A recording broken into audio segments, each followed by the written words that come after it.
Hello, ഇന്നൊരു tasty ആയിട്ടുള്ള beef അച്ചാറിൻ്റെ റെസിപ്പിയാണേ. Video കണ്ടിട്ട് ഇഷ്ടപ്പെട്ടിട്ടുണ്ടെങ്കിൽ ഒന്ന് ലൈക്ക് ചെയ്ത് സബ്സ്ക്രൈബ് ചെയ്യണേ. ഇതെങ്ങനെ ഉണ്ടാക്കാൻ നോക്കാം. അതിന് വേണ്ടിയിട്ട് ആദ്യം തന്നെ ഒരു 10 ഈത്തപ്പഴം കുരുവെല്ലാം കളഞ്ഞിട്ടെടുക്കുക. നമ്മൾ ഇതിൻ്റെ അകത്തേക്ക് ഈത്തപ്പഴം കൂടി ചേർക്കുന്നുണ്ട്. അന്നേരമാണ് ഈ ബീഫ് അച്ചാറിന് നല്ലൊരു ടേസ്റ്റ് കിട്ടുക. ഈത്തപ്പഴം ആദ്യം തന്നെ ഒന്ന് സോക്ക് ചെയ്തെടുക്കണം. അതിന് വേണ്ടിയിട്ട് വിനാഗിരിയാണ് ഒഴിച്ചു കൊടുക്കേണ്ടത്. വെള്ളത്തിലല്ല സോക്ക് ചെയ്യേണ്ടത്, വിനാഗിരിയിൽ ഒന്ന് സോക്ക് ചെയ്യാൻ വേണ്ടിയിട്ട് വെക്കാം. അച്ചാർ ഉണ്ടാക്കാൻ വേണ്ടിയിട്ട് 1 കിലോ ബീഫാണ് എടുത്തിട്ടുള്ളത്. ഇതൊട്ടും എല്ലൊന്നും ഇല്ലാത്ത ബീഫാണ്, അച്ചാറിന് വേണ്ടിയിട്ട് മാത്രമായിട്ട് വാങ്ങിയിട്ടുള്ളതാണ്. ഇതുപോലെ ചെറിയ കഷ്ണങ്ങളാക്കിയിട്ട് മുറിച്ചെടുത്തിട്ടുണ്ട്. ഇനി ഇതൊന്ന് മാരിനേഷൻ ചെയ്യാൻ വേണ്ടിയിട്ട് പൊടികൾ ചേർത്ത് കൊടുക്കാം. ആദ്യം തന്നെ 1/2 ടേബിൾ സ്പൂൺ മഞ്ഞൾപ്പൊടി ചേർത്ത് കൊടുക്കുക. കൂടെ തന്നെ 3 ടേബിൾ സ്പൂൺ മുളക് പൊടി, സാധാരണ മുളക് പൊടിയാണ് ചേർത്ത് കൊടുക്കുന്നത്. 3 ടേബിൾ സ്പൂൺ ചേർത്ത് കൊടുക്കുക. അതിൻ്റെ അകത്തേക്ക് 1/2 ടേബിൾ സ്പൂൺ ഗരം മസാലയും കുറച്ച് ഇഞ്ചി വെളുത്തുള്ളി പേസ്റ്റും കൂടി ചേർത്ത് കൊടുക്കാം. ഇഞ്ചിയും വെളുത്തുള്ളി ഒന്ന് ചതച്ചെടുത്തിട്ട് ചേർത്ത് കൊടുത്താലും മതി. കൂടെ തന്നെ 1/2 ടീസ്പൂൺ ഉപ്പും കൂടി ചേർത്ത് കൊടുക്കുക. വേറെ ഒന്നും ചേർക്കേണ്ടതില്ല. ഇത് മാത്രം ചേർത്തിട്ട് ഒന്ന് നന്നായിട്ട് തിരുമ്മിയെടുക്കാം. പൊടികളിൽ എല്ലാ കഷ്ണത്തിലും പിടിക്കുന്നവരെ കൈകൊണ്ട് തന്നെ നന്നായിട്ടൊന്ന് യോജിപ്പിച്ചെടുക്കാം. നന്നായിട്ട് യോജിപ്പിച്ചെടുത്തതിന് ശേഷം ഇത് റെസ്റ്റ് ചെയ്യാൻ വേണ്ടിയിട്ട് മാറ്റി വെക്കാം. കുറഞ്ഞത് ഒരു 5-6 മണിക്കൂറെങ്കിലും ഇത് റെസ്റ്റ് ചെയ്യാൻ വേണ്ടിയിട്ട് മാറ്റി വെക്കണം. ഫ്രിഡ്ജിലാണ് വെക്കേണ്ടത്. അതിൽ കൂടുതൽ സമയം വെക്കാൻ പറ്റുവാണെങ്കിൽ അത്രയും നല്ലതായിരിക്കും. കുറഞ്ഞത് ഒരു 5-6 മണിക്കൂറെങ്കിലും എന്തായാലും വെക്കുക. അപ്പോഴേക്കും നമ്മളെ ഡേറ്റ്സും സോക്കായിട്ട് വന്നിട്ടുണ്ടാവും. ഇനി ഇതൊന്ന് നല്ല പേസ്റ്റ് ആയിട്ട് അരച്ചെടുക്കുക. അതിന് വേണ്ടിയിട്ട് ഒരു മിക്സിൻ്റെ ജാറിലേക്ക് ഈത്തപ്പഴവും കൂടെ തന്നെ സോക്ക് ചെയ്യാൻ വേണ്ടിയിട്ട് ഒഴിച്ചു കൊടുത്തില്ല വിനാഗിരി അടക്കം ഒഴിച്ചു കൊടുക്കുക. ഇനി ഇത് നല്ല പേസ്റ്റ് ആക്കിയിട്ട് അരച്ചെടുക്കാം. ബീഫ് മാരിനേഷൻ ചെയ്യാൻ വെക്കുന്ന സമയത്ത് തന്നെ ഈ ഡേറ്റ്സും സോക്ക് ചെയ്യാൻ വേണ്ടിയിട്ട് വെക്കുക. അപ്പോഴാണ് ഇത്ര നന്നായിട്ട് അരച്ചെടുക്കാൻ പറ്റുക. ഇനി നമ്മൾ മാരിനേഷൻ ചെയ്യാൻ വേണ്ടിയിട്ട് വെച്ചിട്ടുള്ള ബീഫ് ഒന്ന് കുക്ക് ചെയ്തെടുക്കുക. അതിന് വേണ്ടിയിട്ട് ഒരു കുക്കറിൽ ഈ ബീഫ് ഇട്ട് കൊടുക്കുക. വേറെ ഒന്നും ചേർത്ത് കൊടുക്കേണ്ട ആവശ്യമില്ല, എണ്ണയൊന്നും ചേർത്ത് കൊടുക്കേണ്ട. ഈ ബീഫ് ഇട്ട് കൊടുത്തിട്ട് ഒന്ന് കുക്ക് ചെയ്തെടുത്താൽ മതി. ഒരു 6-7 വിസിൽ വരുന്നവരെ കുക്ക് ചെയ്തെടുക്കുക. ബീഫിൻ്റെ വേവിൽ ചെറിയ മാറ്റം ഉണ്ടാവും, അതുകൊണ്ട് വിസിലിൻ്റെ എണ്ണം കൃത്യമായിട്ട് പറയാൻ പറ്റില്ല. നന്നായിട്ടൊന്ന് വേവിച്ചെടുക്കാം. ഫ്ലെയിം ഓഫ് ചെയ്തതിന് ശേഷം ഫുൾ എയറും പോകുന്നവരെ വെയിറ്റ് ചെയ്യുക. അതിനുശേഷം മാത്രം തുറന്നു നോക്കുക. ബീഫിൻ്റെ അകത്ത് നിന്ന് നന്നായിട്ട് വെള്ളം ഇറങ്ങി വന്നിട്ടുണ്ടാവും. ഇനി ഇത് ഹൈ ഫ്ലെയിമിൽ വെച്ചിട്ട് ഒന്ന് വറ്റിച്ചെടുക്കാം. ഈ വെള്ളം കളഞ്ഞിട്ട് ബീഫ് മാത്രം എടുക്കരുത്, വെള്ളം ഒന്ന് വറ്റിച്ചെടുക്കുക. ഹൈ ഫ്ലെയിമിൽ കുറച്ച് നേരം വെക്കുമ്പോൾ തന്നെ വെള്ളമെല്ലാം നന്നായിട്ട് വറ്റി വന്നിട്ടുണ്ടാവും. ഇടയ്ക്കൊന്ന് ഇളക്കിയിട്ട് കൊടുക്കുക. അടിയിൽ പിടിക്കാണ്ടിരിക്കാൻ വേണ്ടിയിട്ട് ഇടയ്ക്കിടയ്ക്കൊന്ന് ഇളക്കിയിട്ട് കൊടുത്താൽ മതിയാവും.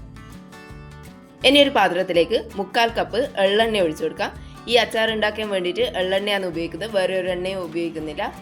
അച്ചാർ കൂടുതൽ കാലം കേടുകൂടാണ്ടിരിക്കാൻ വേണ്ടിയിട്ടാണ് എള്ളെണ്ണ ഉപയോഗിക്കുന്നത്. പക്ഷേ ഈ അച്ചാർ പെട്ടെന്ന് തീരും. എന്നാലും എള്ളെണ്ണയിൽ ഉണ്ടാക്കുമ്പോഴാണ് അച്ചാറിന് നല്ല ടേസ്റ്റ് ഉണ്ടാവുക. അതുകൊണ്ട് എള്ളെണ്ണ തന്നെ ഉപയോഗിക്കുക. മുഴുവനും ഒരുമിച്ച് തന്നെ ഇട്ട് കൊടുക്കുക. എന്നിട്ട് ഇതൊന്ന് ഫ്രൈ ചെയ്തെടുക്കാം. ഒരു മീഡിയം ഫ്ലെയിമിൽ വെച്ചിട്ട് വേണം ഇത് ഫ്രൈ ചെയ്തെടുക്കാൻ വേണ്ടിയിട്ട്. ഒരു 20 മിനിറ്റ് നേരം ഫ്രൈ ചെയ്തെടുത്താൽ മതിയാവും. ഒരുപാട് നേരം ഫ്രൈ ചെയ്ത് അതിൻ്റെ ടെക്സ്ചറെല്ലാം മാറി ഉണങ്ങി വരുന്നവരെയൊന്നും ഫ്രൈ ചെയ്തെടുക്കേണ്ട ആവശ്യമില്ല. ബീഫിലെ വെള്ളത്തിൻ്റെ അംശം എന്തെങ്കിലും ഉണ്ടെങ്കിൽ അതെല്ലാം ഒന്ന് ഡ്രൈ ആയി വരുന്നവരെ മാത്രം ഒന്ന് ഫ്രൈ ചെയ്തെടുത്താൽ മതി. ഇതുപോലെ എണ്ണയെല്ലാം നന്നായിട്ട് തെളിഞ്ഞ് വന്ന് ബീഫിൻ്റെ പുറം ഭാഗമെല്ലാം ഒന്നും മുരിഞ്ഞ് വന്നു കഴിഞ്ഞാൽ ഫ്ലെയിം ഓഫ് ചെയ്ത് കൊടുക്കാം.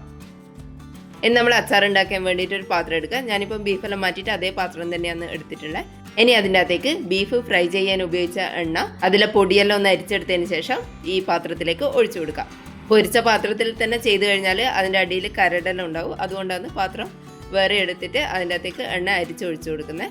ഇനി അതിൻ്റെ കൂടെ തന്നെ കുറച്ച് നല്ലെണ്ണ കൂടി ഒഴിച്ചു കൊടുക്കാം. എണ്ണ നന്നായിട്ട് ചൂടായി വന്നു കഴിഞ്ഞാൽ അതിൻ്റെ അകത്തേക്ക് 1 കപ്പ് വെളുത്തുള്ളി ചേർത്ത് കൊടുക്കാം. വലിയ വെളുത്തുള്ളി ആണെങ്കിൽ ഒന്ന് നുറുക്കിയിട്ട് ചേർത്ത് കൊടുക്കുക. ചെറുതാണെങ്കിൽ 2 കഷ്ണങ്ങൾ മാത്രമാക്കിയിട്ട് ചേർത്ത് കൊടുത്താൽ മതിയാവും. ഇനി ഇതിൻ്റെ അകത്തേക്ക് നീളത്തിൽ അരിഞ്ഞിട്ടുള്ള ഇഞ്ചി ചേർത്ത് കൊടുക്കാം. കൂടെ തന്നെ ഒരു 5 പച്ചമുളക് വട്ടത്തിൽ അരിഞ്ഞിട്ടും കൂടി ചേർത്ത് കൊടുക്കാം. ഇനി ഇതെല്ലാം കൂടി നന്നായിട്ടൊന്ന് വഴറ്റിയെടുക്കാം. ഇഞ്ചിൻ്റെയും വെളുത്തുള്ളിൻ്റെയും എല്ലാം പച്ചച്ചവയെല്ലാം മാറി ഒന്ന് മൂത്ത് വരുന്നവരെ ഇതുപോലെ തന്നെ വഴറ്റി കൊടുക്കാം.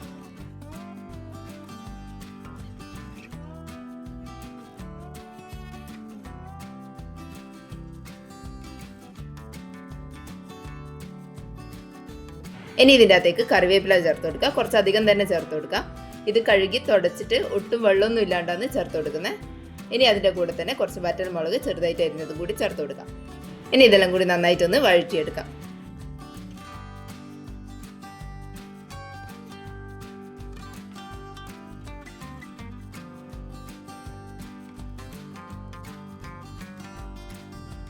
നന്നായിട്ട് വഴറ്റിയെടുത്തതിന് ശേഷം ഫ്ലെയിം ഒന്ന് ഓഫ് ചെയ്യുക. ഇനി ഇതിൻ്റെ അകത്തേക്ക് പൊടികൾ ചേർത്ത് കൊടുക്കുക. 3 ടേബിൾ സ്പൂൺ കാശ്മീരി മുളക് ചേർത്ത് കൊടുക്കുക. ആദ്യം സാധാരണ മുളകാണ് ചേർത്ത് കൊടുത്തിട്ടുള്ളത്, ഇപ്പോൾ കാശ്മീരി മുളക് ചേർത്ത് കൊടുക്കുക. കൂടെ തന്നെ 1 ടീസ്പൂൺ മഞ്ഞൾപ്പൊടി ചേർത്ത് കൊടുക്കുക. 1/2 ടേബിൾ സ്പൂൺ ഉലുവ വറുത്ത് പൊടിച്ചതും 1/2 ടേബിൾ സ്പൂൺ ഗരം മസാലയും പിന്നെ ഒരു 1/4 ടീസ്പൂണോളം കായം പൊടിയും കൂടി ചേർത്ത് കൊടുക്കാം. കൂടെ തന്നെ 1 ടീസ്പൂൺ ഉപ്പും കൂടി ചേർത്ത് കൊടുക്കാം. ഇനി ഇതൊന്ന് വഴറ്റിയെടുക്കാം. എണ്ണേൻ്റെ എല്ലാം ചൂടുണ്ടാവും. ഫ്ലെയിം ഇപ്പോൾ ഓണിലല്ല ഉള്ള എണ്ണേൻ്റെ എല്ലാം ചൂടിൽ തന്നെ ഒന്ന് വഴറ്റിയെടുക്കാം. ഇതുപോലെ ഒരു 2 മിനിറ്റ് നേരം വഴറ്റി കൊടുത്തതിന് ശേഷം ഫ്ലെയിം ഓൺ ചെയ്യുക. എന്നിട്ട് കുറച്ച് സമയം കൂടി ഒന്ന് വഴറ്റി കൊടുക്കുക. പൊടികളെ പച്ചക്കുത്തെല്ലാം മാറുന്നവരെ ലോ ഫ്ലെയിമിൽ വെച്ചിട്ട് തന്നെ വഴറ്റിയെടുക്കാം. നന്നായിട്ട് വഴറ്റിയെടുത്തതിന് ശേഷം അതിലേക്ക് നമ്മൾ അരച്ച് വെച്ചിട്ടുള്ള ഈത്തപ്പഴത്തിൻ്റെ പേസ്റ്റ് ചേർത്ത് കൊടുക്കാം. നല്ല തിക്കായിട്ട് അരച്ചെടുത്തത് കൊണ്ട് മിക്സിൻ്റെ ജാറിൽ കുറച്ച് വിനാഗിരിയും കൂടി ചേർത്തിട്ട് അതും കൂടി ഇതിൻ്റെ അകത്തേക്ക് ചേർത്ത് കൊടുക്കാം. ഇനിയെല്ലാം കൂടി നന്നായിട്ടൊന്ന് മിക്സ് ചെയ്തെടുക്കാം.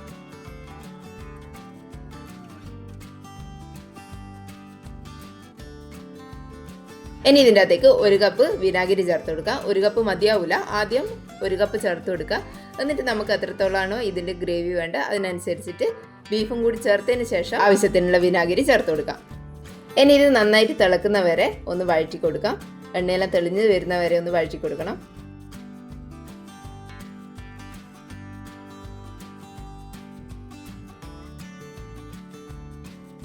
ഇനി ഇതിൻ്റെ അകത്തേക്ക് നമ്മൾ ഫ്രൈ ചെയ്ത് വെച്ചിട്ടുള്ള ബീഫ് ചേർത്ത് കൊടുക്കാം. ഈ സമയത്ത് 1 കപ്പ് വിനാഗിരി ഒന്ന് തിളപ്പിച്ച് വെക്കുക. ബീഫ് മിക്സ് ചെയ്യുന്നതിൻ്റെ കൂടെ കുറച്ചായിട്ട് ഈ വിനാഗിരി കൂടി ഒഴിച്ചിട്ട് ഈ അച്ചാർ ഒന്ന് ലൂസാക്കി എടുക്കാം. നമുക്ക് എത്രത്തോളാണോ അച്ചാറിന് ഗ്രേവി വേണ്ടത് അതനുസരിച്ചിട്ട് കുറച്ചായിട്ട് വിനാഗിരിയും കൂടി ചേർത്ത് കൊടുത്തിട്ട് ഇതൊന്ന് മിക്സ് ചെയ്തെടുക്കാം. ഞാനിപ്പോൾ ഇവിടെ 1 കപ്പ് വിനാഗിരി മുഴുവനായിട്ട് ചേർത്ത് കൊടുത്തിട്ടുണ്ട്. ഇത്ര ഗ്രേവിയിലാണ് ചെയ്തെടുത്തിട്ടുള്ളത്. ഇതിൻ്റെ ചൂടെല്ലാം ഒന്ന് ആറി വരുമ്പോഴേക്കും ഇത് ഇത്ര ഗ്രേവി ഉണ്ടാവില്ല, കുറച്ചുകൂടി ടൈറ്റ് ആയിട്ട് വരും. 1-2 ദിവസമെല്ലാം കഴിയുമ്പോഴേക്കും ഒന്നുകൂടി നന്നായിട്ട് കുറുകി വന്നിട്ടുണ്ടാവും. അതുകൊണ്ട് ഈ ഒരു പരുവത്തിൽ തന്നെ ചെയ്തെടുക്കാം. ഇനി ഇത് ചൂടെല്ലാം ആറിക്കഴിഞ്ഞാൽ ഒരു ബോട്ടിലിൽ ഒഴിച്ചിട്ട് സ്റ്റോർ ചെയ്ത് വെക്കാം. നല്ല ടേസ്റ്റാണ്. എല്ലാവരും ഇതുപോലെ ഒന്ന് ഉണ്ടാക്കി നോക്കണേ. വീഡിയോ കണ്ടിട്ട് ഇഷ്ടപ്പെട്ടിട്ടുണ്ടെങ്കിൽ ഒന്ന് ലൈക്ക് ചെയ്ത് സബ്സ്ക്രൈബ് ചെയ്യണേ. താങ്ക്